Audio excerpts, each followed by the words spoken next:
semuanya, perkenalkan nama saya Yuna, peserta Latsar CPNS tahun 2026, Kementerian Imigrasi dan Pemasyarakatan, kelompok 1 angkatan 33. Pada kesempatan kali ini saya akan berbagi pengalaman saya selama mengikuti pembelajaran agenda 2 mengenai nilai-nilai dasar ASN yang terangkum dalam berakhlak. Kami dibimbing langsung oleh Ibu Fitriani Talahat dan Ibu Dinarwati. Untuk metode pembelajaran di agenda 2 ini seperti biasa kami menggunakan dua metode pembelajaran, yaitu sinkronus dan asinkronus. Pada sesi sinkronus kami belajar secara langsung atau time bertatap muka secara langsung antara pengajar dan peserta Latsar melalui aplikasi Zoom Meeting.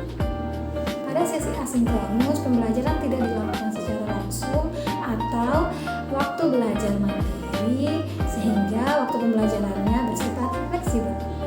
Di sesi asinkronus juga kami mengakses e-learning dan mengerjakan tugas-tugas yang diberikan, baik tugas individu maupun tugas kelompok sesuai arahan dan waktu ketentuannya. Dalam agenda 2 Latsar ini kami diberikan pemahaman yang mendalam terkait nilai-nilai dasar ASN yang terangkum dalam berakhlak sebagai pedoman sikap dalam menjalankan tugas dan fungsi pada pelayanan publik. Nilai-nilai dasar ASN yang terangkum dalam berakhlak meliputi berorientasi pada pelayanan, akuntabel, kompeten, harmonis, loyal, adaptif, dan kolaboratif. Yang pertama, berorientasi pada pelayanan, yaitu memberikan pelayanan prima demi kepuasan masyarakat. Memiliki 3 kode etik dan kode perilaku. Yang pertama, memahami dan memenuhi kebutuhan masyarakat. Kedua, ramah, cekatan, solutif, dan dapat diandalkan. Dan yang ketiga, melakukan perbaikan tiada henti. Yang kedua, ada akuntabel, yaitu bertanggung jawab atas kepercayaan yang diberikan. Memiliki 3 kode etik dan 3 perilaku. Pertama, melaksanakan tugas dengan jujur, bertanggung jawab, cermat, disiplin, dan berintegritas tinggi. Kedua, menggunakan kekayaan dan barang milik negara secara bertanggung jawab, efektif, dan efisien. Dan ketiga, tidak menyalahgunakan kewenangan jabatan. Yang ketiga itu kompeten, yaitu terus belajar dan mengembangkan kapabilitas.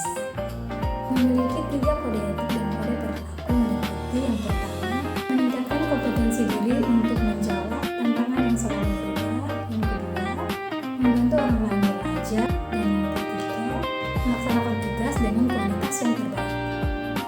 Keempat, harmonis, yaitu saling peduli dan menghargai perbedaan. Memiliki 3 kode etik dan kode perilaku. Pertama, menghargai setiap orang tanpa melihat latar belakang. Kedua, suka menolong. Dan yang ketiga, membantu lingkungan kerja yang kondusif. Kelima adalah loyal, yaitu berdedikasi dan mengutamakan kepentingan bangsa dan negara. Memiliki 3 kode etik dan kode perilaku. Yang pertama, memegang teguh ideologi Pancasila, Undang-Undang Dasar 1945, setia kepada NKRI dan pemerintah yang sah. Yang kedua, menjaga nama baik ASN, instansi, dan negara. Dan yang ketiga, menjaga rahasia jabatan dan negara. Keenam, ada adaptif, yaitu terus berinovasi dan antusias dalam menggerakkan serta menghadapi perubahan.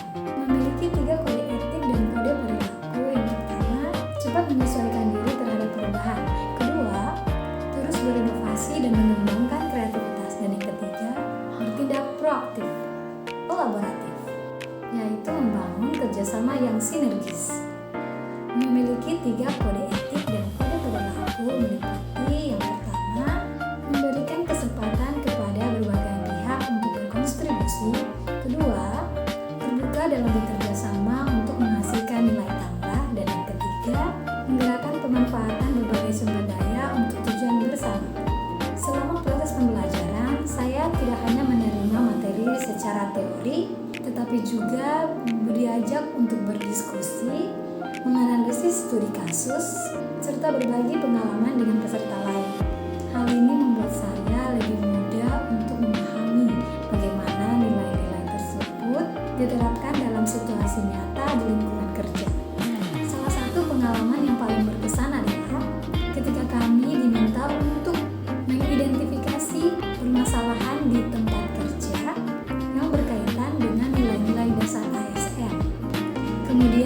solusi yang tepat berdasarkan prinsip berakhlak. Dari kegiatan ini, saya belajar bahwa setiap tindakan sebagai ASN harus didasari oleh integritas, bertanggung jawab, serta komitmen untuk memberikan pelayanan terbaik kepada masyarakat. Namun, selama mengikuti pembelajaran ini, saya juga menghadapi berbagai tantangan, seperti memahami keterkaitan antara nilai secara mendalam, serta mengaitkannya dengan kondisi nyata di instansi masing-masing. Meskipun demikian, dengan bimbingan dari pengajar dan diskusi bersama rekan-rekan, saya dapat mengatasi tantangan tersebut dengan baik. Melalui agenda 2 ini, saya menyadari pentingnya membangun karakter sebagai ASN yang profesional dan berintegritas.